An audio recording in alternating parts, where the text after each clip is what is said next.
Christopher Nolan's Dunkirk is an amazing story of how 400,000 Allied soldiers during the Second World War were rescued from a French beach before the Germans could destroy them all.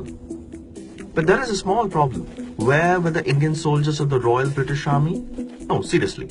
Over 36,000 Indian soldiers died during the war and not even one frame for them? Nolan is a genius. But don't get us wrong, he has fallen into the classic trap of Western cinema that chooses to conveniently ignore parts of history. Dunkirk is the story of the biggest evacuation in military history. And turns out there were a few hundred Indian soldiers in that bunch, who came to France all the way from Bombay with 2,700 of their mules. Wait, why mules? So they could go on rough terrain where vehicles couldn't. These mules, in addition to being beasts of burden, had their voice boxes surgically removed, so that they didn't bray and draw the enemy's attention. All this just to deliver supplies for the British. And what did they get in return? Abandonment. Yes, that's right.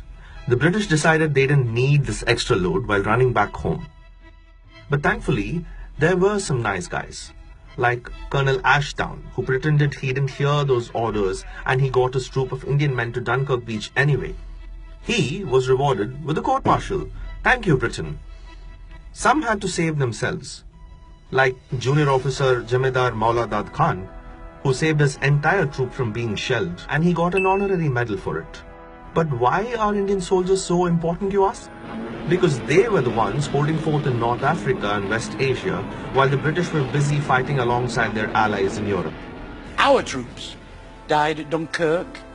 There's no package at Dunkirk, and Anzio, and Arnhem, and Monte Cassino. Really? But this church inside Britain's Royal Military Academy says otherwise. Just look at the stained glass art inside. Indian soldiers fought not only in France, but Persia, Iraq, Hong Kong, Greece, Italy, and Eritrea, on 3 continents. Without the Indian army, the Japanese would have overrun India. They'd have linked up with the Germans in Iran, and the whole world would have come under the domination of the Axis alliance. And what does the cinema of the West have to say about that? Absolutely no Indian soldiers in any of these films. But Patty Jenkins managed to do it with Wonder Woman, even if it just lasted for a few seconds. If she could do it, then so can Nolan and the rest.